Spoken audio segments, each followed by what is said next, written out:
Bismillahirrahmanirrahim. Alhamdulillah, wassalatu wassalamu ala rasulillah. Jadi Bapak dan Ibu, kita memasuki bulan Ramadan ini dengan suasana yang unik, suasana yang berbeda. Ya tentu tidak perlu mengurangi semangat kemudian kita. Karena sesungguhnya salah satu hikmah kenapa barangkali Allah Subhanahu wa taala menjadikan kita berRamadan tahun ini dengan suasana yang berbeda adalah ingin menguji kita bahwa apakah kita itu punya Allah di mana-mana. Apakah Allah itu hanya kita tempatkan di masjid saja? Atau insya Allah Allah juga ada di rumah-rumahnya. Maka saya selalu mengatakan bahwa kalaupun kita belum bisa ke masjid kita karena suasana yang mungkin belum memungkinkan, tapi insya Allah tidak mengurangi rasa ubudiyah kita dan kedekatan kita kepada Allah Subhanahu wa taala. Saya justru melihat bahwa salah satu hikmah memang daripada kenapa kita diuji berRamadan di saat-saat seperti ini, salah satunya adalah karena memang mungkin saja selama ini Ramadan kita yang normal itu berlalu begitu saja dan kurang kita sadari kenikmatan. Sehingga berlalu menjadi sebuah rutinitas tahunan yang terkadang esensi Ramadannya itu berkurang. Esensi ubudiyahnya itu berkurang. Sehingga kita kurang bersyukur kepada Allah Subhanahu wa taala. Ini selalu memberikan contoh kalau seandainya kita orang Padang pasti, dan saya juga bukan orang Padang tapi senang misalnya rendang. Ya biasanya kalau kita rindu rendang, kalau kita makan rendang kan dua potong biasanya udah cukup. Bayangkan kalau setiap hari kita makan rendang, itu akan menjadi biasa-biasa nilai. Maka puasa yang kita lakukan setiap tahun ini, dari tahun ke tahun, mungkin menjadi sebuah rutinitas sehingga esensi dari puasa itu menjadi berkurang. Maka sekarang Allah Subhanahu wa taala balik untuk menyadarkan kita bahwa berhati-hati karena esensi puasa yang kamu lakukan sudah mulai berkurang. Maka sekarang kita harus melakukan self-introspection atau introspeksi kembali. Yang kedua mungkin, kenapa kita berRamadan secara unik tahun ini, nampaknya Allah menjaga kita. Menjaga apa maksudnya? Saya melihat bahwa sudah mulai ada kecenderungan-kecenderungan di kalangan umat Islam untuk mengikuti tradisi dan budaya orang lain ketika kita melakukan ubudiyah di bulan-bulan Ramadan ini. Khususnya ketika akan beridul fitri. Nilai bisnisnya terlalu tinggi. Nilai transaksinya terlalu tinggi.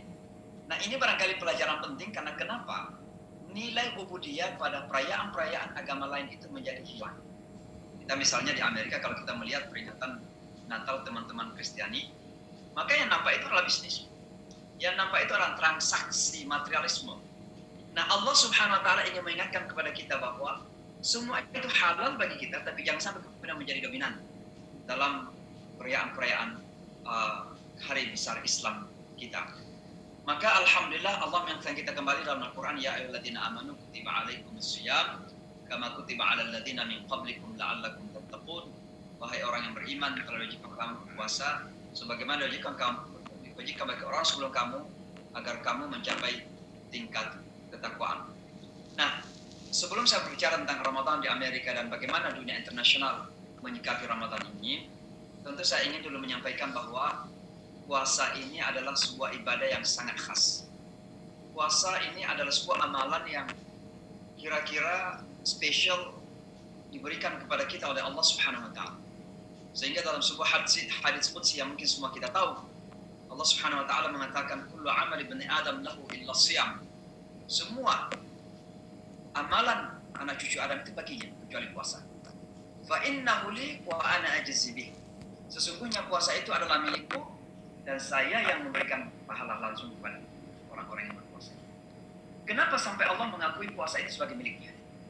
Ini adalah kuncinya saya kira, rasanya ada di sini saya kira.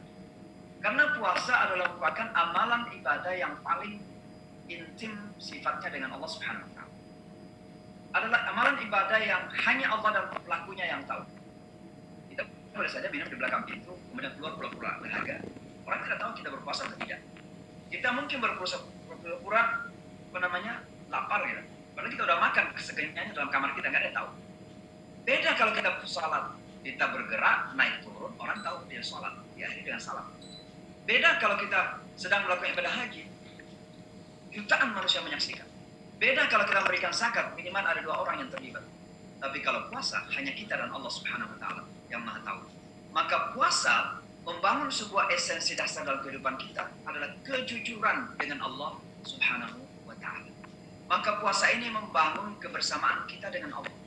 Membangun ihsan an ta'budallah ka'annaka tarahu fa illam takun tarahu fa innahu yarak. Hendaklah kita menyembah Allah ini seolah melihat Allah.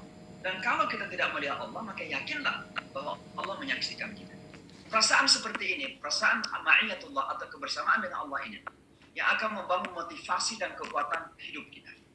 Sehingga ketika kita menghadapi keadaan bagaimanapun, kita tidak perlu goncang dan goyah. Kebersamaan dengan Allah ini yang diistilahkan dengan al-urwatul wuthqa dalam bahasa Al-Quran. فَمَنْ يَكْفُرْ بِالطَّاغُوتِ وَيُؤْمِنْ بِاللَّهِ فَقَدِ اسْتَمْسَكَ بِالْعُرْوَةِ الْوُثْقَى. Maka barang siapa yang kafir kepada tagut, tagut kepada hawa nafsu itu tagut. Dunia ini tagut. Keterkenalan kita terkadang menjadi tagut. Tergantung bagaimana kita memposisikan. Kalau kita ingkari semua itu dan kita menghadirkan kebesaran Allah dalam jiwa kita, maka pada saat itu kita memiliki pegangan yang kuat. Pegangan yang tidak pernah goyah. Itulah disebut al-urwatul wuthqa. Maka goncangan apapun yang kita hadapi dalam kehidupan ini, insya Allah kita akan hadapi dengan tenang. Termasuk menghadapi COVID-19. Kenapa? Kullan yusibana illa ma kataballahu lana. Tidak ada yang menimpa kita kecuali kalau memang Allah sudah menentukan. Maka ketenangan jiwa seperti ini akan menjadikan kita kuat dalam menghadapi segala tantangan kehidupan kita. Itu makna puasa yang harus kita sadari bersama. Tentu makna puasa yang kedua adalah bahwa puasa itu merupakan transformasi kejiwaan dan sekaligus karakter kemanusiaan kita.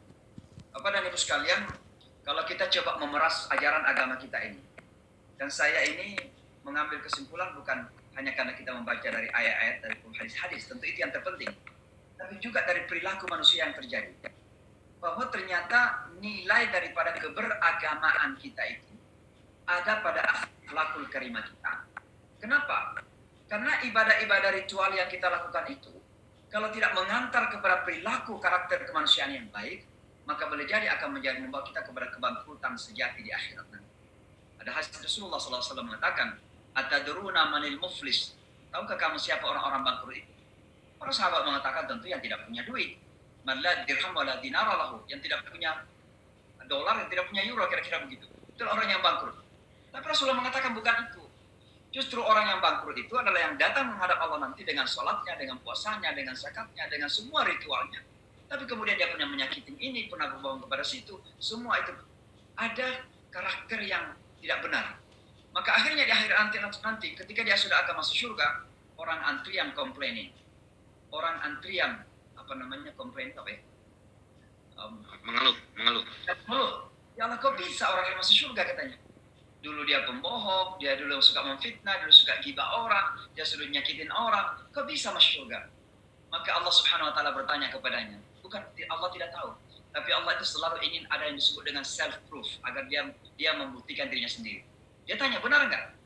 Maka lidahnya kemudian bersaksi melawan dia bahwa dulu dia yang pernah berbohong.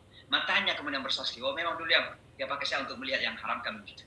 Bersaksi semuanya. Akhirnya apa? Kebaikannya diberikan kepada semua orang yang mengeluh tadi.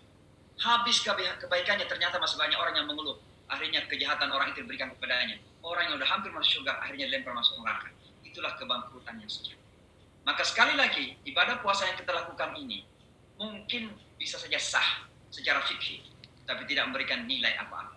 Maka Rasulullah mengatakan, "Rubba sha'imin laisa lahu min siyamihi illa al-ju' wal 'atash." Boleh jadi ada yang berpuasa tapi tidak punya apa-apa dari puasanya kecuali dahaga dan lapar saja.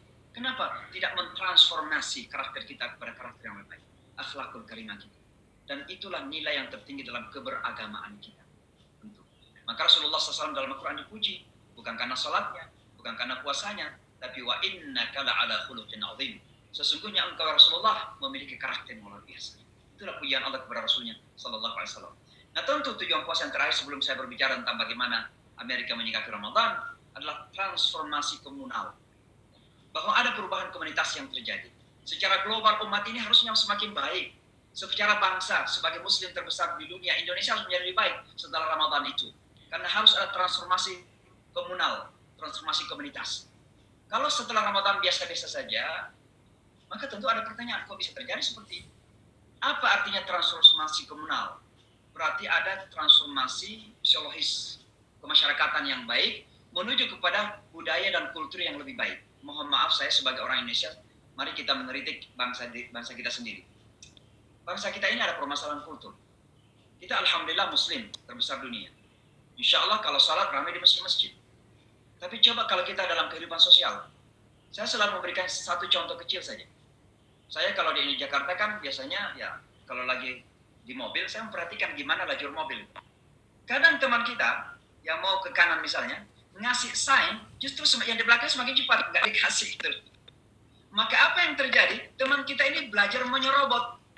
Kalau pintar nyerobot di jalan, maka dia akan menyerobot di mana-mana. Itu kan budaya sesungguhnya. Itu kultur. Bapak dan Ibu sekalian, budaya masyarakat itu dalam bahasa Islamnya itu ma'rufun. Ma'rufun. Yang namanya kebaikan dan kebajikan itu bahasanya banyak. Ada namanya toyib. Coba tanya orang Arab, kaifa haluka? Mungkin dia akan jawab, ana toyib. Itu artinya saya secara fisik baik. Tapi kalau ditanya lagi, kaifa haluka? Dia katakan ana khair, berarti fisik dan batinnya baik. Nah, kalau fisik dan baik ini kita tingkatkan lagi menjadi sebuah budaya hidup dan kultur, itulah yang disebut dengan ma'ruf. Maka kita di Indonesia itu mungkin sudah khair. Masya Allah, zikirnya udah bagus. Tapi belum menjadi sebuah kultur budaya dalam masyarakat. Dan inilah kami sebagai muslim, di tengah non-muslim, banyak belajar ya, praktek Islam dari non-muslim. Dan jangan salah pahami saya tidak belajar Quran dan Sunnah dari non-muslim. Tapi saya belajar praktek Islam dari non-muslim terkadang. Maksudnya apa? Coba kalau mereka naik bus, sudah teratur ya. Tidak perlu gontok-gontokan. Naik kereta api, ada pemuda yang duduk, misalnya dapat tempat duduk. Ada orang tua yang berdiri.